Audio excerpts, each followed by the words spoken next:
はい、こんにちは、てんぱぱです。今日はキーボードで手首が痛くなる人に向けて、パームレスト、もしくはアームレストのですね、おすすめご紹介していきたいなと思います。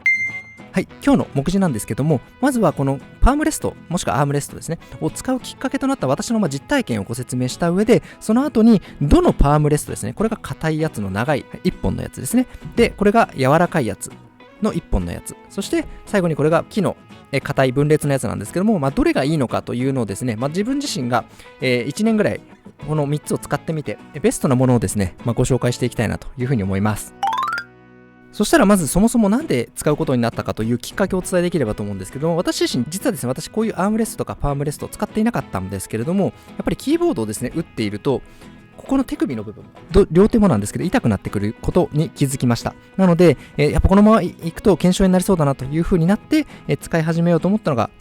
こういった、パームレスト、アームレストというものをですね、購入して、使ったというような経緯があります。なので皆さんの中にもやはりその手首が痛くなっちゃうと、もちろん長時間タイピングしてればどうしても痛くなることあるとは思うんですけれども、それでもやっぱできるだけこの痛みを軽減したいという方は、こういうアームレスト、パームレストを使っている方多いかなと思いますが、どれがいいのかという点を私自身も試行錯誤しながら見つけていったような形になりますので、今日に関してはこの3つのご紹介と、あとプラスアルファでやったことというのをですね、豆知識として皆さんにお伝えして、皆さんもですね、キーボード、打つときに痛くならないような、ヒントになっていただけるといいかなと思ってます。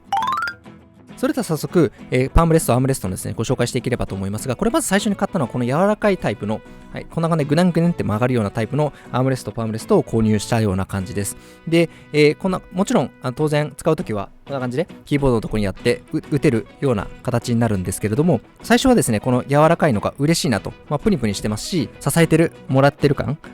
多分硬いのだと痛くなるだろうなと思って結果的に柔らかいのを買って使っていたんですけども、結果的にどうなったかというと痛くなったというところで、これは今現状使ってないような形です。で、なんで痛くなったのかという点を、自分なりに分析してみると2つあるかなと思ってまして、1つはこの柔らかいことが原因で埋もれてしまってですね、その分なんだかんだ高さが保てなかったというのが1点目かなと思ってます。そして2つ目は、どうしても手首って必ずしも同じ角度から行くわけじゃないと思うんですよね。なので左右対称になってるかというと決してそうではないというふうに考えると、その部分がこの一体型だと実現できなかったという原因の2つから痛さが生じてしまったんじゃないかなと思っていて、結果的にこれは今はほとんど使ってないというような感じです。で、これ別に痛みとは関係ないんですけども、あとは結構ですね、黒だったとしても結構汚れが目立ったりしてくるので、洗わなきゃいけないとか、特に夏場とかは結構ここから汗をかいたりするので、そういう意味でもちょっと使うのをやめてしまったような、形になります。続いて2つ目なんですけども、この木のですね、フリコさんから出ている、木のものを買って使いましたというような感じです。で、もともとこれ結構長いんですけども、これはですね、もともとリアルフォースを使ってた時から購入してたので、ちょっと長めのものになってますが、こんな形で、使うことができるというような形です。これ、結果的に言うと今も使っていないというような形で、なんで使わなくなったのかという点をお伝えできればと思うんですけども、先ほどの1点目にあった、この柔らかいキーボードで柔らかすぎて沈んでしまうのでっていう点は木なので、そこを解消できたというのは良かったんですけれども、ただちょっとですね、どうしても先ほど申し上げたように、この木の角度の位置がですね、分裂じゃなく一体型なので、この手首が自由に配置できないというところで痛くなってしまったというところがあります。なのでこの点に関してはどうしてもこの手首の位置の微調整っていうのができずに、なんだかんだ使わなくなってしまったというような形です。あとは分裂しないがゆえに、こういうスタイルでキーボードを打つ方もいらっしゃると思うんですけども、この時にどうしてもこれをこう置けないというのがあるので、そうするとトラックパッド使えなくなっちゃうので、そうするとやっぱりちょっと一体型っていうところが難しいなというふうに思ってですね、これ今現在はほとんど使ってないというような感じです。最後に買ったのはこの分裂型というものになってまして、これ自身は私はメルカリでパームレスト、アームレストをですね、専門で作っている方のところから購入しているような形になってます。で、これ平らなものになってて、このフリコさんのようにですね、傾斜がついているものではないんですけれども、ただこれが安くなってたので、ちょっと買ってみようということで買ったというような感じです。で、結果的に今これを使っているというのが結論です。で、なんでかっていうと、先ほどの冒頭にお伝えした2点のデメリットが解消されているからというところで、まず木なので硬い。そして自分の好きな位置でこう変えられると。例えば右手はちょっとこう見えますかね、平行なんだけど、ちょっとこっちの左手の方は少し曲がってるというような形で自由にこうポジションを決められるというのが非常に良くて、この分裂がすごいいいなと思って今も使ってます。で、見ていただいて分かるように、もうこういうキーボードに乗せて使うときもここの間を開けられるというメリットがあるので、なんだかんだこれをですね持ち運んでも使ってますし、オフィスでやるときも使ってるというような形で、この分裂型っていうのが私にはフィットしてずっと使ってるっていうような感じです。で、このおかげさまでこれによって手首の痛さっていうのが軽減されたなと思いますし、もちろん長時間使ってると痛くなる時もあるんですけれども、やっ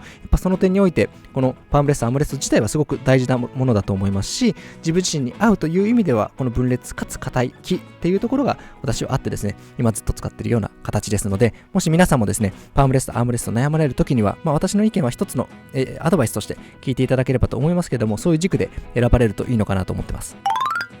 はい。で、他にもやったことということはぜひお伝えできればなと思ってまして、ここではですね、4つお伝えできればと思います。はい。で、まず1つ目なんですけども、これキーボードに関する話なんですが、キーボードで使うキースイッチに関して、私は工夫するようにしました。で、工夫していることは主に2つありまして、1つは軽めのキースイッチを使うというところ、そして2つ目はスプリングの長い、できれば 20mm 以上のロングのスプリングを使うという点を心がけて使うようにすることによって、手首の痛みがなくなったというような経験があります。で、一つ目の、軽いスイッチというのは、自分の中では 40g 以下、ボトムアウトフォースが 40g 以下のものを選択することによって比較的軽く打つことができるので疲れないというような風になってます。で、私自身も実はこのキーボード全てが同じキースイッチではなくて、ここの端のところ、特に小指が当たるようなところに関しては、小指どうしてもこの手の指の中でも一番力がないところに一般的になると思うので、そこには軽いスイッチを置いてます。なので実はここのキースイッチ、この文字がついてる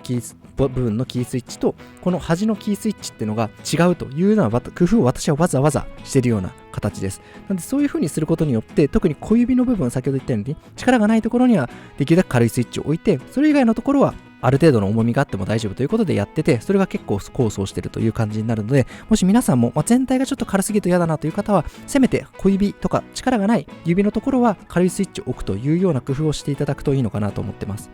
で、もう一個のクッション性があるという形については、20mm 以上になってくるとロングスプリングという風な、カテゴリーに基本的に入ってくると思うんですけども、そうするとクッション性が増すんですね。そうすると、例えば今こちらに表示しているオイルキングとかっていうキースイッチっていうのは、実はボトムアウトフォース 80g もあるにもかかわらず、長いスプリング 20mm ぐらいのスプリングがあるのでクッション性があって全然重く感じないんですよね。一方でこちらの紹介しているカイルのノベルキークリームとかになってくると、ボトムアウトフォースが70とか75ぐらいのグラム数なのに、先ほどのオイルキングより軽いのにスプリングが短いので結構重さをズンと感じるような形で、それ使ってると私は重くなっちゃうって手が疲れちゃったんですよね。なので先ほど申し上げたように、軽くてスプリングが長ければ多分相当軽く感じるとは思うんですけども、どうしてもちょっと軽すぎるのは嫌だなという方もいると思います。私もそうです。なのでその場合には端の部分を軽いキースイッチにして、真ん中の部分にある程度の重さを感じたいときはロングのスプリングを使用するとちょうどいい感じで打てますし、手首も痛くならないという感じになります。はい、続いて2つ目ということなんですけども、これキーボード全く関係ないんですけども、ネットとかで見るとこういう筋肉つけた方がいいよということ出たので、私はこのハンドグリップを100均で買って、当時はですね、2ヶ月ぐらい、1ヶ月かなぐらいはもうずっと毎日このカシャカシャカシャカシャやってましたし、なんか休憩するためにこのカシャカシャやって筋肉をつけるようにしました。これいいか悪いかはちょっと人それぞれなので、私接骨院の人でもないのでその辺はちょっと自己判断でお任せしますが、私は結果的に言うと良かったなと思ってます。ビフォーアフターで考えるとやった方が断然手が疲れなくなったし、手首が痛くならなくなったので、やっぱそういう意味でもある程度の筋肉が必要だなと思いますので、100円ですし、もしちょっと試してみたい方はやってみるといいんじゃないかなと思ってます。3つ目なんですけど、姿勢の見直しというのはやった方がいいかなと思いましたし、皆さんもし姿勢悪い方はぜひ直していただくといいんじゃないかなと思います。今でさえも私スタンディングデスク自体が調整できないかったりすると、結構ですね、ちょっとカメラで撮りにくいんですけども、手の位置がお腹のぐらいで打つのがちょうど座ってる時はちょうどいいぐらいの感覚なんですけども、スタンディングになってくるとちょっと胸の位置からちょっと下ぐらいになっちゃうんですね。つまり腹の位置から上がっちゃうと、そうするとやっぱ手首痛くなったりするので、自分のベストポジションがあると思いますし、一般的にキーボードを打つベストフォームみたいなところがあると思うので、やっぱその点はですね、しっかり効いてきますから、そういう意味でも、姿勢というところは見直していただくと、手首痛くならないんじゃないかなと思います。最後4つ目なんですけども、これもすみません、当然すぎるんですが、たまに休憩しながら打ちましょうというのは間違いないかなと思ってますので、ずっとやっぱ打ち続けると痛くなると思いますので、その点も含めてですね、休憩しながらやっていただくと手首痛くならずに、タイピングできるようになるんじゃないかなと思います。はい、まとめということで、今日は3つの種類のパームレスト、アームレストをご紹介してきました。全てはこのパームレスト、アームレスト使うのって、手が疲れないように、手首が疲れないでタイピングできるようにというところからやられてると思うんですけれども、それぞれ特徴がありますし、いい点、悪い点あると思います。でちょっと私に関しては、なんだかんだこの分裂型で硬い木のものを使っていますけれども、もちろんこの辺は個人差あると思いますので、皆さんももしかしたらこちらの柔らかいのとか、一体型の木の方がいいとかあると思いますし、あとはこの角度がついてる方がいいとか、その辺もあるとは思いますので、皆さんも試していただければと思いますが、今回の動画ですね、参考になればすごく嬉しいなと思いますし、何かこのパームレスト関係とかで質問あればコメント欄でご質問いただければ回答させていただきますという感じです。はい、それでは最後にということで、今回の動画役に立った、面白かったという場合にはぜひいいねボタンよろしくお願いします。あとはチャンネル登録の方もぜひよろしくお願いします。今後もこんな形のキーボードだけじゃなくてキーボード周りのご紹介もですね、今後はしていきたいなと思ってますので、ぜひチャンネル登録していただいて、新しい動画出たらすぐチェックできるようにしていただければいいかなと思います。はい、それでは本日は最後まで動画をご覧になっていただいてありがとうございました。また次の動画でお会いできればと思います。さよなら。